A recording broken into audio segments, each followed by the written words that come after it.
ക്രിസ്തു മതം ദൈവരാജ്യത്തിലല്ല. ക്രിസ്ത്യാനിറ്റി, യേശു ക്രിസ്തുവിൽ ജീവിക്കുന്നവർ, വചനത്തിൽ ജീവിക്കുന്നവരാണ് ദൈവരാജ്യത്തിൽ. അങ്ങനെയുള്ള ദൈവരാജ്യത്തിൽ ജീവിക്കുന്നവരെയാണ് യേശു അഭിഷേകം ചെയ്ത് അയക്കുക. എന്തിനു വേണ്ടി അഭിഷേകം ചെയ്യുന്നു? ദൈവം ഒരു വ്യക്തിയെ എന്തിനാണ് അഭിഷേകം ചെയ്യുക?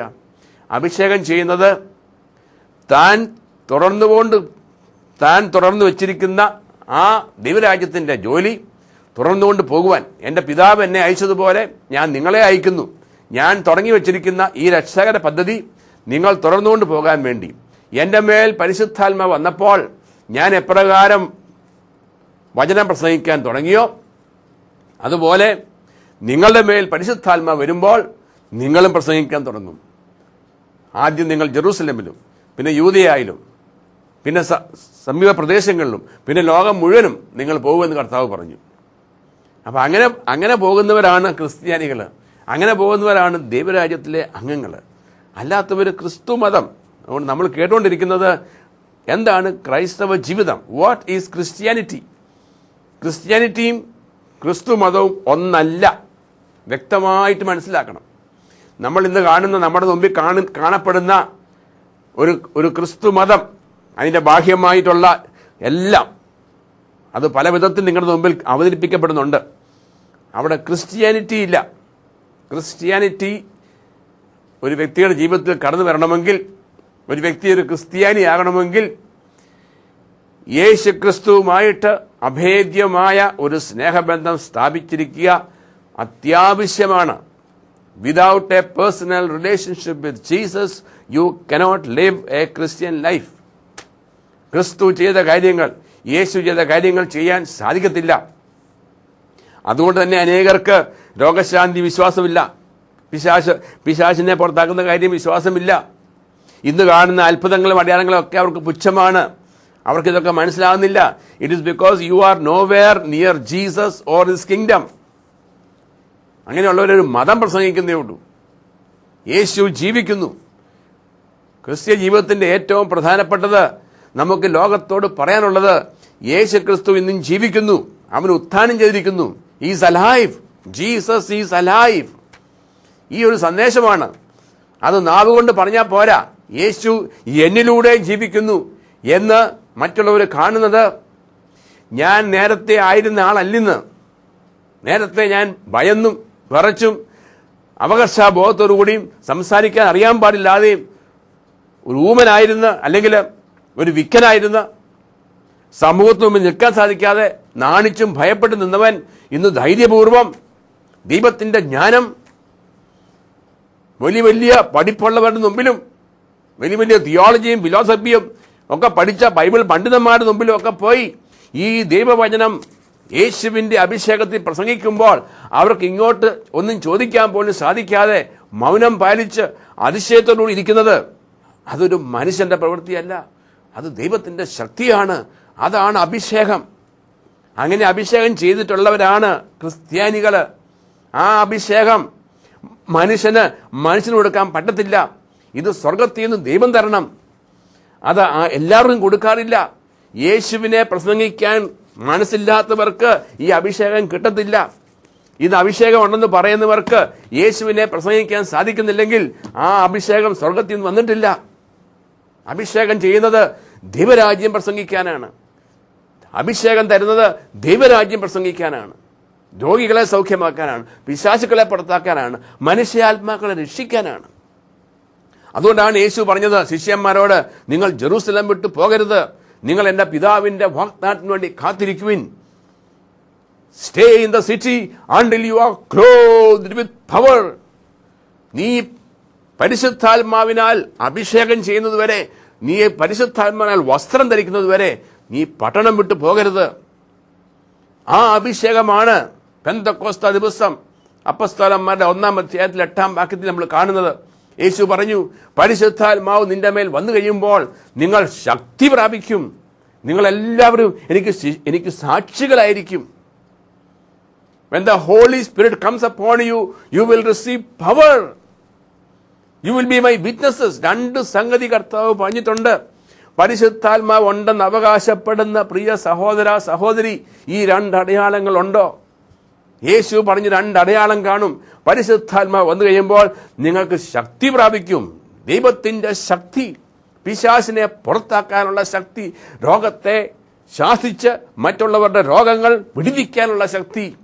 നിങ്ങൾ സംസാരിക്കുമ്പോൾ യേശുവിന്റെ അധികാരത്തിൽ സംസാരിച്ചുകൊണ്ട് അവരെ അടിമത്തിൽ ആക്കിയിരിക്കുന്ന പിശാചുക്കൾ അവരെ വിട്ടുപോയിട്ട് പാപത്തിന്റെ കെട്ടുകളിൽ നിന്നും മോചനം കൊടുത്തിട്ട് അവരുടെ ആത്മാവിനെ മരിച്ച അവസ്ഥയിൽ നിന്ന് ഉയർപ്പിച്ച് ദൈവത്തിന്റെ ജീവനിലേക്ക് കടന്നു തക്കവണ്ണം ദൈവവചനം അധികാരത്തിലും ശക്തിയിലും പ്രഘോഷിച്ചുകൊണ്ട് ഏത് തിയോളജിനെയും, ഏത് ഫിലോസഫറെയും, ഏത് ബൈബിൾ പണ്ഡിതനെയും അതിശയിപ്പിക്കുന്ന ശക്തി ആണ് കർത്താവ് നിങ്ങളുടെ മേൽ വെക്കുന്നത്.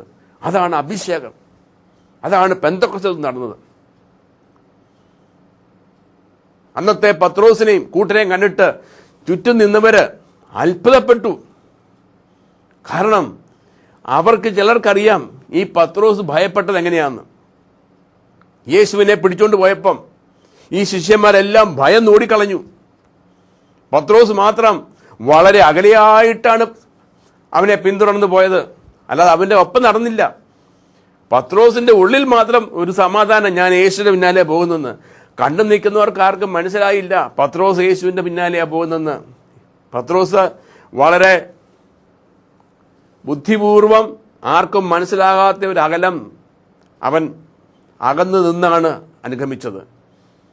അത് കഴിഞ്ഞിട്ട് യേശുവിനെ വിസ്തരിക്കുന്ന അവിടെ ചെന്നപ്പോൾ ലോകത്തിലെ ജനങ്ങളുടെ മധ്യത്തിൽ അവൻ തീ കാഞ്ഞുകൊണ്ടിരുന്നു. മറ്റുള്ളവര് അവനെ ക്രൂശിക്കുക ക്രൂശിക്കുക എന്ന് വിളിച്ചു പറയുന്നവരുടെ മധ്യത്തിൽ നിശബ്ദനായിട്ട് അവനവിടെ തീ കാഞ്ഞുകൊണ്ട് നിന്നു. അപ്പോഴാണ് ഒരു പെണ്ണ് കണ്ടത്. നീയും അവൻ്റെ കൂടെ ഉള്ളവനല്ലേ എന്ന് ചോദിച്ചപ്പോൾ പത്രോസ് യാതൊരു മടിയും കൂടാതെ തൻ്റെ ഗുരുവിനെ തള്ളിപ്പറഞ്ഞു, ഞാൻ അവനെ അറിയത്തു പോലുമില്ല. എന്താ കാര്യം? ഭയം.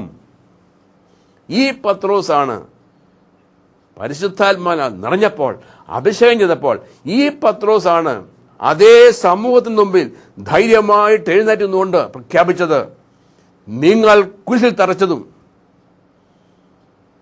നിങ്ങൾ കൊന്നുകളഞ്ഞതുമായ ആ യേശു ക്രിസ്തു ഉത്ഥാനം ചെയ്തിരിക്കുന്നു. ഞങ്ങൾ അതിന് സാക്ഷികളാണ്. നിങ്ങൾ ഈ കാണുന്നത് അവൻ വാഗ്ദാനം ചെയ്യപ്പെട്ട പരിശുദ്ധാത്മാവ് വന്നതിന്റെ ഫലമാണ്. പ്രിയപ്പെട്ടവരെ, നിങ്ങൾ കാണുന്നതും കേൾക്കുന്നതും പരിശുദ്ധാത്മാവാണെന്നാണ് പത്രോസ് പറഞ്ഞത്. പരിശുദ്ധാത്മാവിനെ കാണാൻ പറ്റും, കേൾക്കാൻ പറ്റും എന്ന് പറയുമ്പോൾ എങ്ങനെയാണ്? ദൈവത്തിന്റെ ആത്മാവ് നമുക്ക് കാണത്തില്ല. ആത്മാവുണ്ടെങ്കിൽ ആത്മാവിന്റെ പ്രവർത്തനങ്ങൾ കാണാൻ സാധിക്കും. നിങ്ങളായിരിക്കുന്ന വീട്ടിൽ ഇലക്ട്രിസിറ്റി ഉണ്ട്.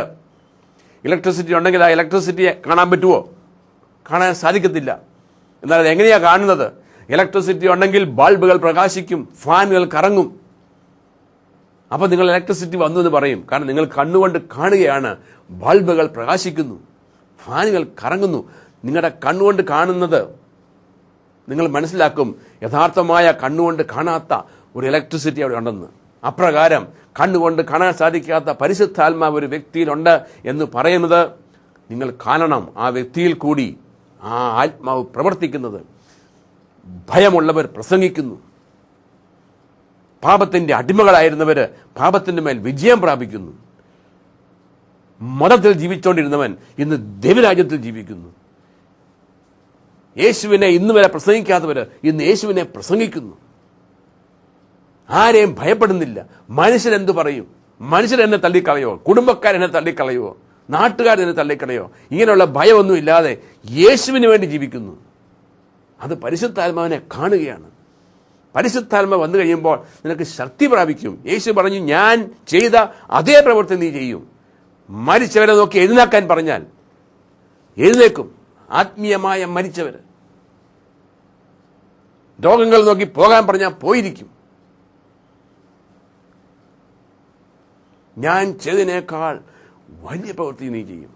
എന്റെ പിതാവ് എന്നെ അയച്ചതുപോലെ ഞാൻ നിങ്ങളെ അയക്കുന്നു. യേശു തന്നെ 30 വർഷക്കാലം മൗനം പാലിച്ചിരുന്നിട്ട് 30ാമത്തെ വയസ്സിലാണ് യോർദാൻ നദി പോയി സ്നാപയോഗ്യനെടുക്ക പോയി സ്നാനപ്പെട്ടത്. അതിനുശേഷം പരിശുദ്ധാത്മാവ് അവന്റെ മേൽ വന്നു. വചനം പറയുന്നു, ഫ്രം ദാറ്റ് ടൈം ഓൺവേർഡ്സ് ആ നിമിഷം മുതൽ, എപ്പോൾ പരിശുദ്ധാത്മാവിന്റെ അഭിഷേകം ലഭിച്ച ആ നിമിഷം മുതൽ യേശു പ്രസംഗിക്കാൻ തുടങ്ങി. ആത്മാവ് വന്നപ്പോൾ പ്രസംഗിക്കാൻ തുടങ്ങി. അവൻ രൂപീകരിച്ച 12 ശിഷ്യന്മാര്, ഭയന്ന് വിറച്ച് പേടിച്ച് ഓടിപ്പോയ ശിഷ്യന്മാര്, പരിശുദ്ധാത്മാവ് വന്നു കഴിഞ്ഞപ്പോൾ അവർ സംസാരിക്കാൻ തുടങ്ങി.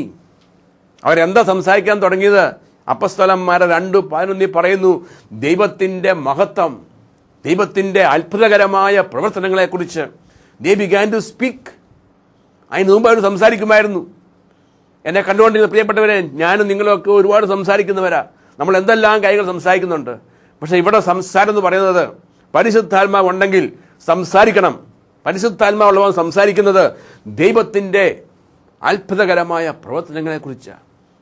അത് സംസാരിക്കണമെങ്കിൽ അത് കണ്ടിരിക്കണം, അത് അനുഭവിച്ചിരിക്കണം, നിന്റെ ജീവിതത്തിൽ മാറ്റങ്ങൾ ഉണ്ടായിരിക്കണം. ആ പരിശുദ്ധാത്മാവിന്റെ അഭിഷേകം കിട്ടുന്നത് യേശു ക്രിസ്തു ആകുന്ന ദൈവത്തിന്റെ വചനത്തിൽ ജീവിച്ചുകൊണ്ട്, യേശുവുമായിട്ട് അഭേദ്യമായ ബന്ധം സ്ഥാപിച്ചുകൊണ്ട്, യേശുവിന്റെ കർത്തൃത്വത്തിന്റെ കീഴിൽ സ്വയം ജീവിതം സമർപ്പിച്ചുകൊണ്ട്, യേശുവിന്റെ രാജകീയത്വത്തിന് മുമ്പിൽ സ്വയം സമർപ്പിച്ചുകൊണ്ട് ദൈവരാജ്യത്തിലെ അംഗങ്ങളെയാണ് അഭിഷേകം ചെയ്യുക. ക്രിസ്തു മതത്തിലുള്ളവരെ അല്ല. I'm sorry to say it. അത് ദൈവത്തിന്റെ സത്യവചനമാണിത്. ക്രിസ്തു മതത്തിൽ ആരെയും ദൈവം അഭിഷേകം ചെയ്യുന്നില്ല, മനുഷ്യൻ അഭിഷേകം ചെയ്യുന്നുണ്ടായിരിക്കും. ദൈവത്തിന്റെ ആത്മാവ് വരുന്നത്, ദൈവത്തിന്റെ അഭിഷേകം തരുന്നത് കർത്താവിന്റെ വചനം പ്രസംഗിക്കാനാണ്, യേശുവിന്റെ വചനം പ്രസംഗിക്കാനാണ്, ദൈവരാജ്യം പ്രസംഗിക്കാനാണ്.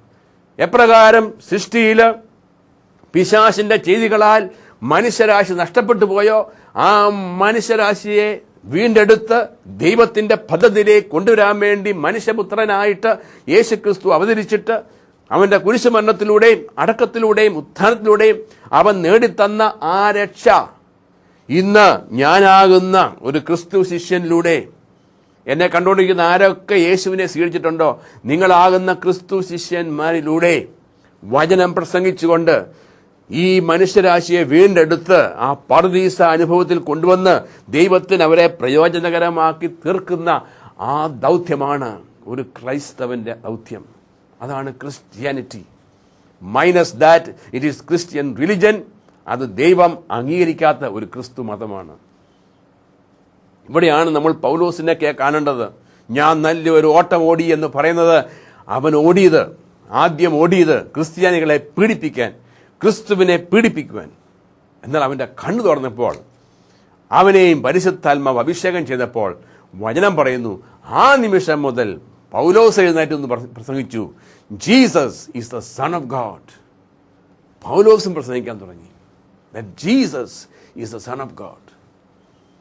എന്നെ കണ്ടുകൊണ്ടിരിക്കുന്ന പ്രിയപ്പെട്ട ക്രിസ്ത്യാനികൾ എന്ന് വിളിക്കപ്പെടുന്ന സഹോദര സഹോദരി, നിങ്ങൾ ആരെയാണ് പ്രസംഗിക്കുന്നത്? നിങ്ങളുടെ ശക്തിയുണ്ടോ? ഇത് നിങ്ങളുടെ നന്മയ്ക്ക് വേണ്ടിയിട്ട്, നിങ്ങളുടെ നിത്യമായ രക്ഷയ്ക്ക് വേണ്ടി ഞാൻ പറയുക. തുറന്ന മനസ്സല്ലെങ്കിൽ ചിലപ്പോൾ ഇഷ്ടപ്പെടത്തില്ലായിരിക്കാം, പക്ഷേ ഇത് സത്യമാണ്. Are you sure you have the power of God? പരിശുദ്ധാത്മ വന്നിട്ടുണ്ടെങ്കിൽ യേശു പറഞ്ഞു നിനക്ക് ശക്തി ഉണ്ടായിരിക്കും. രണ്ടാമതാവൻ പറഞ്ഞു, നിങ്ങൾ എനിക്ക് സാക്ഷികളായിരിക്കും. ജെറൂസലമിലും യൂദയായിലും സമരിയായിലും ലോകത്തിന്റെ അതിർത്തി വരെ നിങ്ങൾ എനിക്ക് സാക്ഷികളായിരിക്കും. എന്താണ് സാക്ഷി എന്ന് പറഞ്ഞാൽ? What is the meaning of witness? നമ്മുടെ കോടതികളിലേക്ക് ചെന്നാൽ മതിയല്ലോ സാക്ഷികളെ കാണുന്നത്. ഒരു കോടതിയിൽ ഒരു കേസ് വിചാരണ ചെയ്തുകൊണ്ടിരിക്കുമ്പോൾ, പ്രത്യേകിച്ച് ഒരു കൊലപാതകത്തിന്റെ ആണെങ്കിൽ ഒരു കേസ് വിചാരണ ചെയ്യുമ്പോൾ അവിടെ സാക്ഷികളായിട്ട് അനേകരെ വിളിക്കുന്നുണ്ട്. ഈ സാക്ഷികളെ വിളിക്കുന്നത് എല്ലാവരെയും വിളിക്കാറില്ല. ആ കൊലപാതകവുമായിട്ട് ഏതെങ്കിലും വിധത്തിൽ അവർക്ക് നേരിട്ട് ഒരു സാക്ഷ്യം പറയാൻ കാണും, ഒന്നെങ്കിൽ കണ്ടതും കേട്ടതും. അങ്ങനെയുള്ള കണ്ടതും കേട്ടതും ആയിട്ടുള്ളവരെയാണ് സാക്ഷിയായിട്ട് വിസ്തരിക്കുക. വേറെ ആരാണ്ട് പറഞ്ഞത് കേട്ടത് പറയാനല്ല വിളിച്ചിരിക്കുന്നത്. ദൃക്സാക്ഷികൾ, ഐ വിറ്റ്നസ്സസ്. അപ്പോൾ വിറ്റ്നസ്, സാക്ഷി എന്ന് പറഞ്ഞാൽ ഞാൻ കണ്ടിട്ടുണ്ട്, ഞാൻ കേട്ടിട്ടുണ്ട്. യേശു പറഞ്ഞു നിങ്ങൾ എനിക്ക് സാക്ഷികളായിരിക്കും എന്ന് പറയുമ്പോൾ നിങ്ങൾ എന്നെ കണ്ടിട്ടുണ്ട്, എന്നെ കേട്ടിട്ടുണ്ട്. നമ്മൾ ചിന്തിക്കും 12 ശിഷ്യന്മാർ കണ്ട കാര്യമാണെന്ന്. അല്ല, ഇത് അനേകര്, ഞാൻ ഉൾപ്പെടെ അനേകര് യേശുവിനെ കണ്ടിട്ടുണ്ട് എന്ന് പറഞ്ഞാൽ ഈ കണ്ണുകൊണ്ട് ദർശിക്കുന്ന കാര്യമല്ല. ഇന്ന് യേശു ഭൂമിയിൽ ഒരു മനുഷ്യ ശരീരത്തിലല്ല. അന്നത്തെ 12 ശിഷ്യന്മാർ മനുഷ്യ ശരീരത്തിൽ കണ്ടവരാ. അങ്ങനെ മനുഷ്യ ശരീരത്തിൽ കണ്ട ആ 12 പേരിൽ ഒരുത്തൻ്റെ പേരായിരുന്നു തോമ. ആ തോമ യേശു ഉത്ഥാനം ചെയ്തിട്ട് ശിഷ്യന്മാർക്ക് പ്രത്യക്ഷപ്പെട്ടപ്പോൾ തോമ വിശ്വസിച്ചില്ല. അവൻ പറഞ്ഞു, ഞാൻ എൻ്റെ കൈകൾ അവൻ്റെ ആണിപ്പഴുതുകൾ ഇട്ടു നോക്കാതെ വിശ്വസിക്കത്തില്ല. ദൈവത്തിൻ്റെ സ്നേഹം കൊണ്ടാണ് യേശു രണ്ടാമത് വന്ന് തോമായ്ക്ക് ഒരു ചാൻസ് കൊടുത്തത്, കൈയിട്ട് നോക്കാൻ. അങ്ങനെ കൈയിട്ട് നോക്കിയപ്പോഴാണ് തോമ പറഞ്ഞത്, എൻ്റെ കർത്താവേ, എൻ്റെ ദൈവമേ. തോമ എന്നതാ വിളിച്ചത് അന്നേരവും? കഴിഞ്ഞ ജീസസ് ഈസ് ലോർഡ് എന്നുള്ള വിഷയത്തിൽ ഞാൻ പറഞ്ഞു, my Lord and my God. അവിടെ തോമ തൻ്റെ ജീവിതം അവന് മുമ്പിൽ സമർപ്പിച്ചു, എൻ്റെ കർത്താവേ, എൻ്റെ ദൈവമേ. പക്ഷെ യേശു പറഞ്ഞു, തോമ, നീ കണ്ടതുകൊണ്ട് വിശ്വസിച്ചു, എന്നാൽ കാണാതെ വിശ്വസിക്കുന്നവർ ഭാഗ്യവാന്മാർ. ആ അനുഗ്രഹം കിട്ടി എനിക്ക് നിങ്ങൾക്കുവാ. യേശുവിനെ ശരീരത്തിൽ കാണാതെ, എന്നാൽ യേശു ഇവിടെ ജീവിക്കുന്നുണ്ട്, ആത്മാവിൽ ജീവിക്കുന്നുണ്ട്. To know the resurrected Christ, to know the resurrected Christ.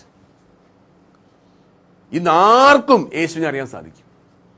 പക്ഷെ വചനത്തിൽ ജീവിക്കാത്തൊരു വ്യക്തിക്ക് യേശുവിനെ അറിയാൻ സാധിക്കത്തില്ല. വചനം പറയുന്നു, യോഹന്നാൻ 14:21-23 പറയുന്നു, നിങ്ങൾ എന്നെ സ്നേഹിക്കുന്നെങ്കിൽ നിങ്ങൾ എൻ്റെ വചനം പാലിക്കും. നിങ്ങൾ എൻ്റെ വചനം പാലിച്ചാൽ ഞാൻ എന്നെ നിങ്ങൾക്ക് സ്വയം വെളിപ്പെടുത്തും. Jesus has promised that he will reveal himself to you. അങ്ങനെ കണ്ടവനാ ഞാൻ, വചനത്തിൽ ജീവിച്ചുകൊണ്ട്. എൻ്റെ യേശുവിനെ ഞാൻ കണ്ടവനാ, തൊട്ടവനാ, അനുഭവിച്ചവനാ. അവൻ എന്നിലൂടെ എങ്ങനെ പ്രവർത്തിക്കുമെന്ന് എനിക്കറിയാം. I know him. എനിക്കറിയാം ഞാൻ ആരെയാണ് വിശ്വസിച്ചിരിക്കുന്നത്. എനിക്കറിയാം എൻ്റെ യേശു എങ്ങനെയാണ് എന്നിൽ പ്രവർത്തിക്കുന്നത്. I have A personal relationship. അവനാണ് ക്രിസ്ത്യാനി. ആ റിലേഷൻഷിപ്പ് വന്നെങ്കിലേ പരിശുദ്ധാത്മാവിൻ്റെ അഭിഷേകത്തിൽ നമുക്ക് നടക്കാൻ പറ്റത്തുള്ളൂ. ദൈവത്തിൻ്റെ ആത്മാവിൻ്റെ ശക്തി നമുക്ക് നടക്കാൻ സാധിക്കത്തുള്ളൂ. അങ്ങനെ നടക്കുന്നവരുടെ കൂട്ടായ്മയാണ് സഭ. അത് മൈനസ് പരിശുദ്ധാത്മാവ് ഇല്ല എന്നാ ഉണ്ടെന്ന് അവകാശപ്പെടുന്നു, ക്രിസ്തു ഇല്ല എന്നാ ഉണ്ടെന്ന് അവകാശപ്പെടുന്നു. എന്നിട്ട് വചനവുമായിട്ട് ബന്ധപ്പെടാത്ത ഒരുപാട് ആചാരങ്ങളും അനുഷ്ഠാനങ്ങളും പാരമ്പര്യങ്ങളാണ് നടക്കുന്നതാണ് ക്രിസ്തു മതം. അത് അന്ധതയാണത്. ദാറ്റ് ഈസ് വൈ അങ്ങനെയുള്ള ക്രിസ്തു മതത്തിലുള്ളവർക്ക് രക്ഷ ആവശ്യമാണ്. You need to be saved.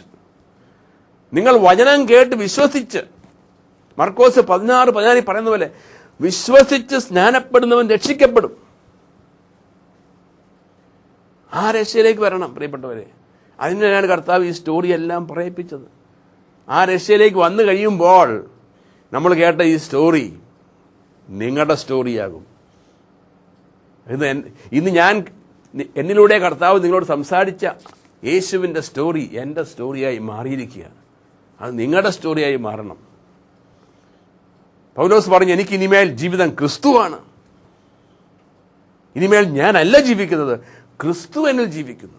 ആ ഒരു അനുഭവത്തിലേക്ക് വരണം. അതാണ് ക്രൈസ്തവ ജീവിതം. That is Christianity. ക്രിസ്ത്യാനിറ്റി അല്ലെങ്കിൽ ക്രൈസ്തവ ജീവിതം എന്ന് പറയുന്നത് യേശുക്രിസ്തുവുമായിട്ട് അഭേദ്യമായ ഒരു സ്നേഹബന്ധമാണ്, അല്ലാതെ മതമല്ല.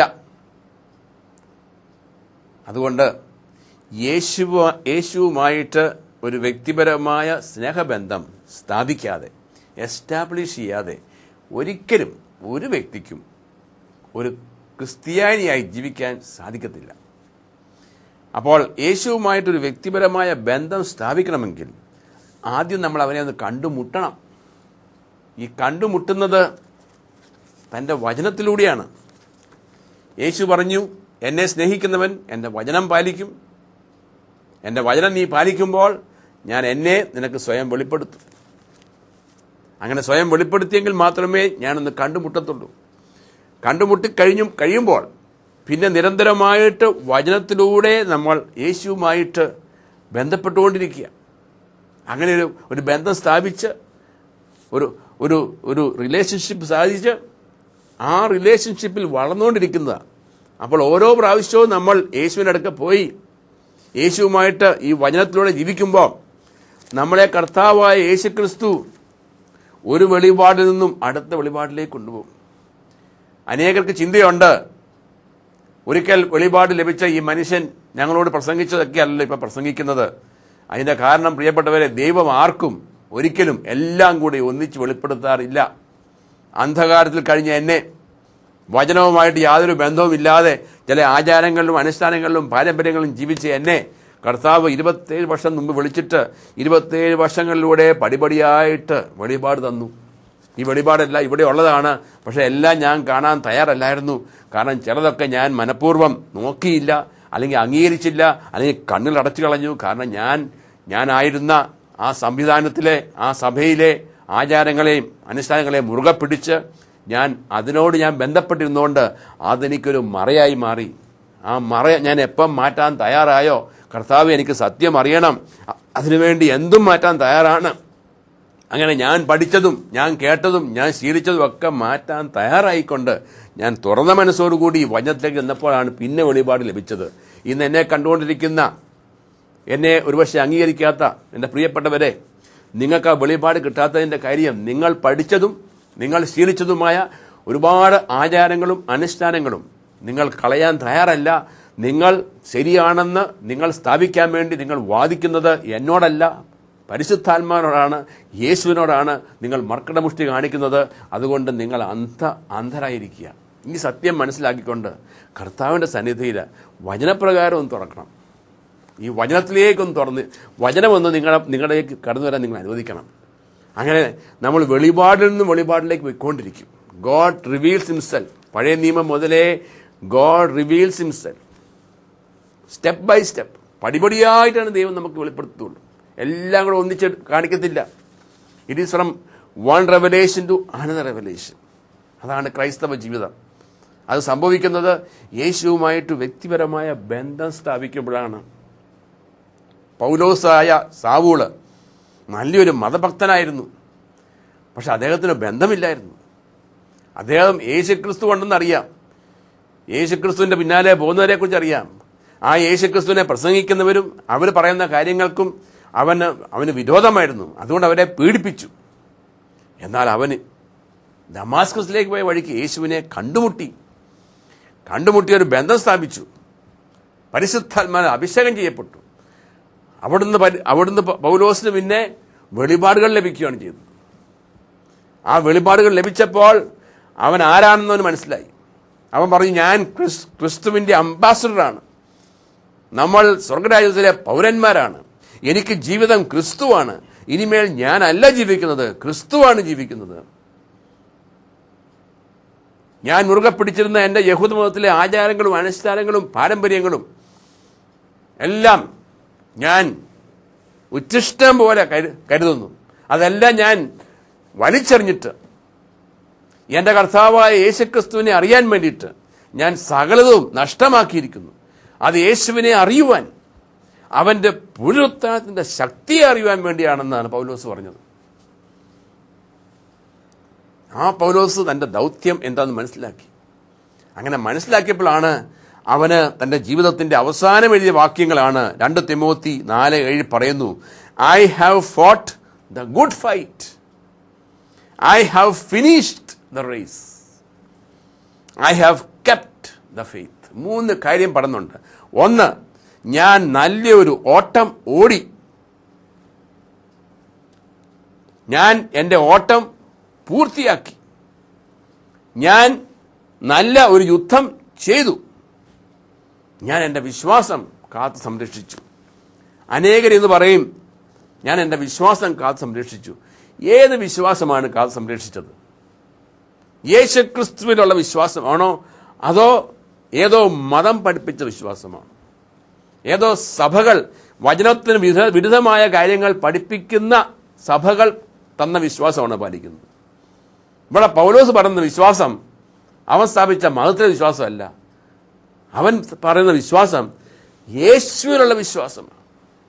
I have kept the faith, I know in ഹൂം I have trusted എന്നാവും പറഞ്ഞത്. എനിക്കറിയാം ഞാൻ ആരെയാണ് വിശ്വസിച്ചിരിക്കുന്നത്. ഐ നോ, ആ യേശുവിലുള്ള വിശ്വാസം ഞാൻ കാത്തു സംരക്ഷിച്ചു. I have kept the faith. ഞാൻ നല്ലപോലെ യുദ്ധം ചെയ്തു. ഞാൻ എൻ്റെ ഓട്ടം പൂർത്തിയാക്കി. അതുവരെ പൗലോസ് ഓടിയിട്ടുണ്ട്, പക്ഷെ അവൻ്റെ ഓട്ടമൊക്കെ തെറ്റായിരുന്നു. പ്രിയപ്പെട്ടവർ, നമുക്കെല്ലാം ഒരു ഓട്ടം പൂർത്തിയാക്കാനുണ്ട്. പക്ഷെ ഓട്ടം പൂർത്തിയാക്കുന്നതിന് മുമ്പേ ഒരു ഓട്ടം ആരംഭിച്ചിട്ടുണ്ടെന്നുള്ളത്. ക്രൈസ്തവ ജീവിതം, നിന്റെ ക്രൈസ്തവ ജീവിതത്തിൽ ഒരു ഓട്ടമുണ്ട്. അത് ഓട്ടം ഉണ്ടെങ്കിൽ ആ ഓട്ടം തുടങ്ങിയിട്ടുണ്ടോ? മതത്തിലുള്ള ഓട്ടമല്ല, ക്രിസ്തു മതത്തിലുള്ള ഓട്ടമല്ല. ക്രിസ്തുവിനെ കണ്ടുമുട്ടിയതിന് ശേഷം മാത്രമേ നിനക്ക് ഓട്ടം ആരംഭിക്കത്തുള്ളൂ. ആ ഓട്ടം നീ പൂർത്തിയാക്കണം. കാരണം ഇവിടെ പറയുന്നു, 8-ാമത്തെ വചനത്തിൽ പറയുന്നു, finally there is laid up for me the crown of righteousness which the Lord the righteous judge will give to me on that day, and not only to me but also to all who love his appearing. എനിക്ക് വേണ്ടി ഒരു കിരീടം ദൈവം വെച്ചിട്ടുണ്ട്. എനിക്ക് വേണ്ടി മാത്രമല്ല, എന്നെപ്പോലെ ആരെല്ലാം നല്ലപോലെ ഓടുന്നുണ്ടോ, ആരെല്ലാം ഈ ഓട്ടം പൂർത്തിയാക്കുന്നുണ്ടോ, അവർക്കെല്ലാം കിരീടമുണ്ട്. എനിക്കൊരു കിരീടമുണ്ട്. എന്നെ കണ്ടുകൊണ്ടിരിക്കുന്ന നിങ്ങൾക്കൊരു കിരീടമുണ്ട്. പക്ഷെ ആ കിരീടം ലഭിക്കണമെങ്കിൽ നീ ഒരു ഓട്ടം ഓടണം. അത് ഓട്ടം പൂർത്തിയാക്കണം. ഒരു ഓട്ടം ഓടണമെങ്കിൽ അത് എവിടെ ആരംഭിക്കണമെന്ന് അറിയണം. നിങ്ങൾ ആരംഭിച്ചിട്ടുണ്ടെന്നുള്ളതാണ്. അതെവിടെ ആരംഭിക്കുന്നു, എങ്ങനെ ആരംഭിക്കുന്നു? അതാണ് പത്രോസ് അപ്പസ്തോലന്മാർ 2-ാം അധ്യായത്തിൽ പറയുക. അന്നത്തെ പെന്തക്കോസ്ത കഴിഞ്ഞിട്ട് അവരുടെ അനുഭവങ്ങൾ കണ്ടു നിന്നവരോട് അവൻ പറഞ്ഞു, സഹോദരന്മാരെ, ഞങ്ങൾ എന്ത് ചെയ്യണം എന്ന് ചോദിച്ചപ്പോൾ അവൻ പറഞ്ഞു, നിങ്ങൾ കർത്താവായ യേശുക്രിസ്തുവിൽ വിശ്വസിക്കുക, നിങ്ങൾ മാനസാന്തരപ്പെടുക, നിങ്ങൾ സ്നാനപ്പെടുക, ഈ ദുഷിച്ച ലോകത്തിൽ നിന്നും നിങ്ങൾ തന്നെ രക്ഷിക്കുക. 4 കാര്യങ്ങൾ പറഞ്ഞു. ഒന്ന്, നിങ്ങൾ മാനസാന്തരപ്പെടണം. നിങ്ങളുടെ മനസ്സിന് ഒരു മാറ്റം വരുത്തണം, മനോഭാവത്തിന് ഒരു മാറ്റം വരുത്തണം. കർത്താവായ യേശുക്രിസ്തുവിൽ വിശ്വസിക്കണം, സ്നാനപ്പെടണം. ഈ ലോകമാകുന്ന പിശാച് ഭരിക്കുന്ന ഈ ലോകത്തിന്റെ മാനദണ്ഡങ്ങളിൽ നിന്നുമൊക്കെ നിങ്ങളെ തന്നെ രക്ഷിക്കണം. ഈ 4 കാര്യങ്ങൾ ചെയ്തെങ്കിലേ നിങ്ങൾ ഓട്ടം ആരംഭിക്കത്തുള്ളൂ. അപ്പോൾ ഞാൻ മാനസാന്തരപ്പെട്ടിട്ടുണ്ടെന്നുള്ളതാണ്. എന്നെ കണ്ടുകൊണ്ടിരിക്കുന്ന ക്രിസ്ത്യാനികളോട് ചോദിക്കുക, നിങ്ങൾ മാനസാന്തരപ്പെടുക എന്ന് പറഞ്ഞാൽ എന്താണ്? ഇന്ന് വരെ നമ്മൾ ജീവിച്ചു പോകുന്നത് വചനത്തിന് വിരുദ്ധമാണെങ്കിൽ അതൊക്കെ ഒന്ന് കളഞ്ഞിട്ട് വചനത്തിലേക്ക് വന്നെങ്കിലേ മാനസാന്തരമാകുന്നുള്ളൂ. യേശു ക്രിസ്തുവിൽ വിശ്വസിക്കുക എന്ന് പറഞ്ഞാൽ ഇതാണ് യേശു, വചനത്തിൽ ജീവിക്കുക. സ്നാനപ്പെടുക എന്ന് പറഞ്ഞാൽ വിശ്വാസി ആയതിനു ശേഷമുള്ള സ്നാനം ഇവിടെ പറയുന്നത്. തിരിച്ചറിയാൻ പാടില്ലാത്ത സമയത്ത് എങ്ങനെ ഒരു വിശ്വാസം പ്രകടമാക്കാൻ പറ്റും? റോമ 10:17 പറയുന്നു, വിശ്വാസം കേൾവിയിൽ നിന്നും, കേൾവി യേശുക്രിസ്തുവിനെ കുറിച്ചുള്ള പ്രസംഗത്തിൽ നിന്നുമാണ്.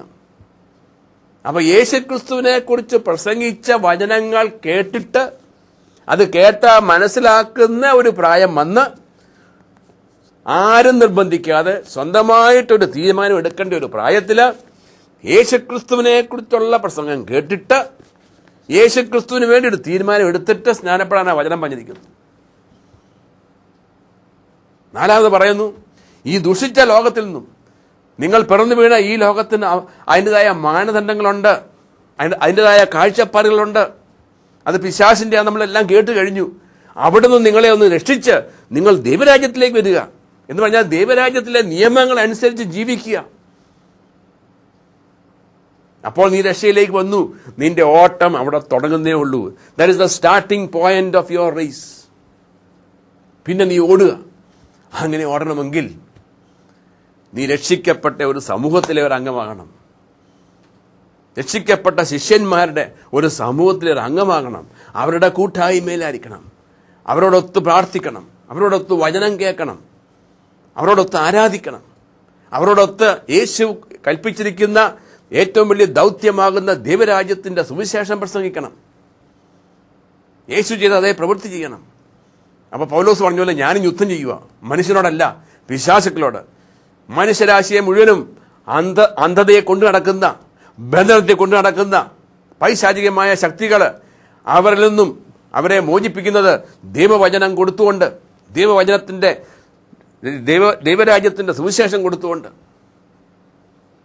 അതാണ് ഓട്ടം. ആ ഓട്ടം പൂർത്തിയാക്കുന്നതിനാണ് ക്രൗൺ ഉള്ളത്.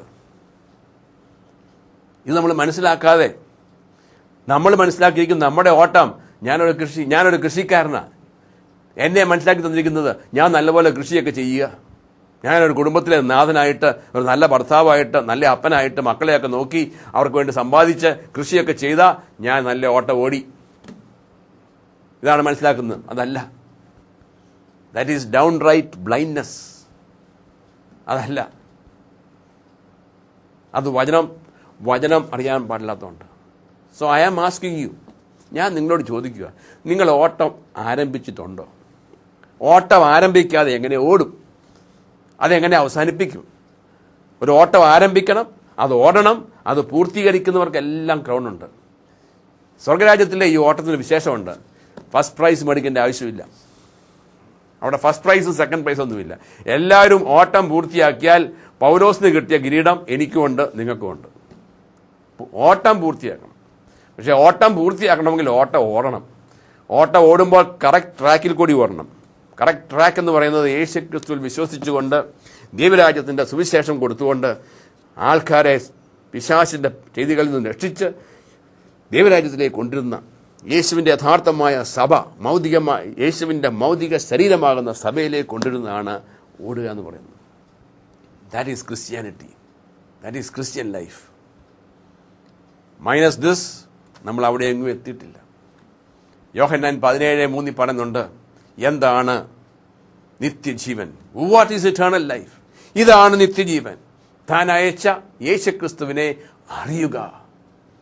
യേശുവിനെ അറിയുക, യേശുവിനെ അറിയുക, യേശുവിനെ അറിയുക. യേശുവിനെ അറിഞ്ഞു കഴിയുമ്പോൾ ആ യേശു എന്നിലും ജീവിക്കും, നിങ്ങളിലും ജീവിക്കും.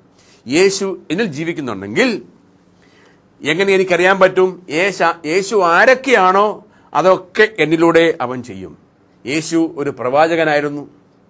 പ്രവാചകന്റെ ജോലി എന്നതാണ്? പ്രസംഗിക്കുക, സംസാരിക്കുക, ദൈവത്തിൻ്റെ കാര്യങ്ങൾ സംസാരിക്കുക. ഇന്ന് ആ യേശു മരിച്ചു പോയിട്ടില്ല, ഉത്ഥാനം ചെയ്ത് ആ യേശു എന്നിൽ ജീവിക്കുമ്പോൾ അവൻ തുടർന്ന് എന്നിലൂടെ യേശു തന്റെ പ്രവാചക ദൗത്യം തുടരുകയാണ്. ഈ സ്റ്റിൽ സ്പീക്കിംഗ്. ഇവിടെയുള്ള കാര്യങ്ങൾ ഇതിന് വിരുദ്ധമായിട്ട് അവൻ സംസാരിക്കുകയില്ല. So I become a spokesman for Jesus. I am a prophet. Why? Because Jesus is the prophet. യേശു ഒരു പുരോഹിതനാണ്, ഞാനൊരു പുരോഹിതനാണ്. അവിടെയാണ് പത്രോസ് പറയുന്നത്, നിങ്ങൾ രാജകീയ പുരോഹിത ഗണമാണ്. യേശു ഒരു രാജാവാണ്, ഞാനും ഒരു രാജാവാണ്. യേശു തന്റെ രാജകീയത്വം എന്നിലൂടെ നടപ്പാക്കിയ. So Jesus is a prophet, a priest, a king. യേശു ഒരു പ്രവാചകനാണ്, പുരോഹിതനാണ്, രാജാവാണ്. ഈ 3 ദൗത്യങ്ങളും യേശു എന്നിലൂടെ ചെയ്യും. ആ യേശു എന്നിലൂടെ ചെയ്യുന്നത് കൊണ്ടാണ് ഒരു രോഗിയെ നോക്കി, ഒരു ക്യാൻസറിനെ നോക്കി ഞാൻ ശാസിച്ചാൽ ക്യാൻസർ പോകുന്നത്. യേശു ആകുന്ന പ്രവാചകൻ എന്നിൽ ഉള്ളത് കൊണ്ടാണ് ധൈര്യമായിട്ട് നിന്നുകൊണ്ട് ദൈവത്തിന്റെ സത്യവചനം പ്രഘോഷിക്കാൻ സാധിക്കുന്നത്. ഞാനല്ല സംസാരിക്കുന്നത്, എനിക്കറിയാം. നിങ്ങൾ വിശ്വസിച്ചാലും ഇല്ലെങ്കിലും ഞാനല്ല സംസാരിക്കുന്നത്. It is Jesus speaking with authority. അതാണ് പ്രവാചകൻ. ഈ മൂന്ന് ദൗത്യങ്ങൾ നമ്മളോട് നടപ്പാക്കും. ഇനിമേൽ ഞാനല്ല ജീവിക്കുന്നത്, ക്രിസ്തുവിനിൽ ജീവിക്കുന്നു. അങ്ങനെയുള്ളവർ കൂടുന്നതാണ് ക്രിസ്തീയ സഭ, ക്രിസ്തു മതം. ഇത് ശരിയായി മനസ്സിലാക്കി ഞാൻ വിശ്വസിക്കുന്നു പ്രിയപ്പെട്ടവരെ.